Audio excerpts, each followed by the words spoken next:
नमस्कार, आप देख रहे हैं जनता टीवी और मैं हूं कृतिका सेठी। स्वागत है आपका तिब्बत न्यूज में, जिसमें हम बात करेंगे तिब्बत की संस्कृति की और दिखाएंगे क्या कुछ नया हुआ तिब्बत की राजनीति में और वहां से जुड़ी समस्याओं के बारे में भी आपको बताएंगे। तो चलिए शुरुआत करते हैं सफर की।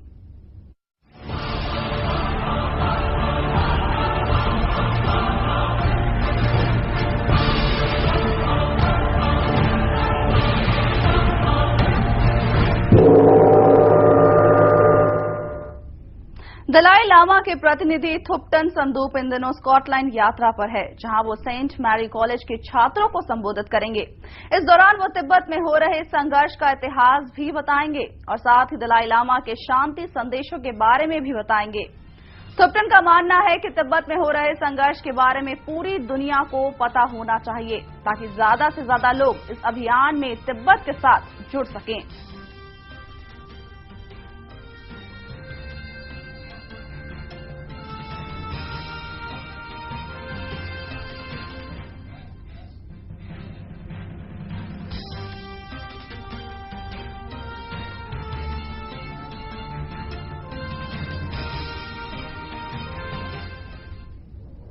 जहां एक तरफ दलाई लामा के प्रतिनिधि थुप्टन संदूप तिब्बत के लिए विदेशी मदद जुटाने में लगे हैं, तो वहीं तिब्बत के निर्वासित प्रधानमंत्री लोब्संग सांगे भी इसी कोशिश में जुटे हुए हैं। जी हां, लोब्संग सांगे ने यूएस के सीनेटरों से वॉशिंगटन में मुलाकात की। उन्होंने तिब्बत में हो रहे संघर्षों पर उनका ध्यान केंद्रित किया और इस संघर्ष में उनका साथ देने को कहा। लोब्संग ने सीनेटरों से तिब्बत और धर्मशाला की राजनीति पर भी चर्चा की। साथ ही यूएस के सीनेटरों ने भी लोब्संग सांगे को यह विश्वास दिलाया है कि तिब्बत के संघर्ष में वो उनके साथ हैं।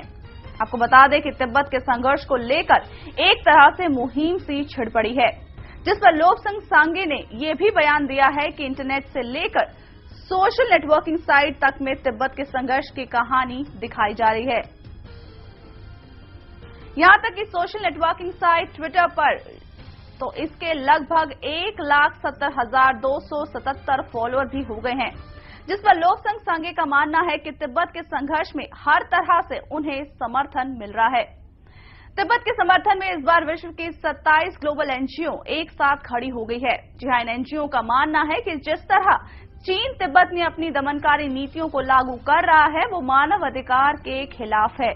एनजीओ ने यूएन कमीशन से अपील की है कि चीन तिब्बती में मानव अधिकार का उल्लंघन कर रहा है और वहां की सभ्यता और संस्कृति को नुकसान पहुंचा रहा है।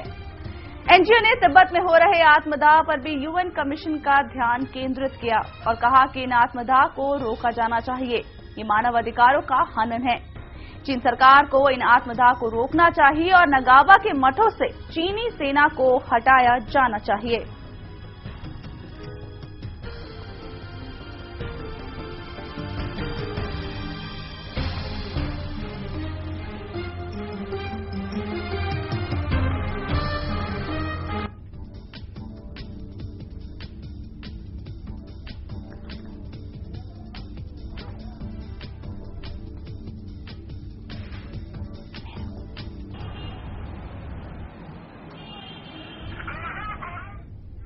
तो तिब्बत के संघर्ष की आवाज अब यूएन तक भी पहुंच चुकी है। तिब्बत में जिस तरह से मठों को तोड़ा जा रहा है, इससे धार्मिक स्वतंत्रता का उल्लंघन हो रहा है।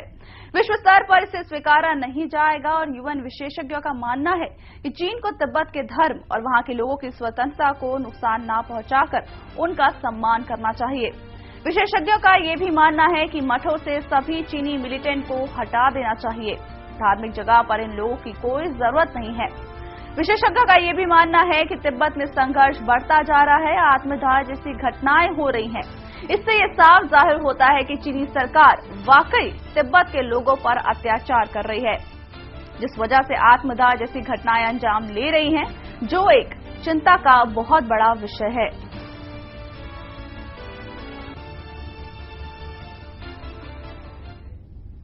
तिब्बती धर्मगुरु दलाई लामा की जापान यात्रा का आज 6वां दिन है। कोयासन यूनिवर्सिटी में दिए गए अपने धर्मोपदेश के बाद दलाई लामा ने प्राचीन बौद्ध मंदिर कोंगुबुजी टेम्पल के दर्शन किए। ये मंदिर जापान का प्राचीन मंदिर है। दलाई लामा का मानना है कि ईश्वर का ध्यान करने के लिए इस मंदिर से अच्छा और कोई साधन नहीं है। ये चारों तरफ से पेड़ पौधों से घिरा हुआ है। जगह जगह बुद्ध की प्रतिमाएं मौजूद हैं। मंदिर में दलाई लामा ने पूजा अर्चना भी की और इसके बाद दलाई लामा का काफिला एक बार फिर कोयासन यूनिवर्सिटी ऑडिटोरियम की ओर बढ़ गया, जहां धर्म का सही मतलब क्या होता है इसका उपदेश दिया गया। आपको बता दें कि दलाई लामा 10 दिनों की जापान यात्रा पर है, जहां वो मार्च में आई सुनामी पीड़ितों से मिले और तिब्बत में हो रहे संघर्ष से लोगों को रूबरू करवा रहे हैं।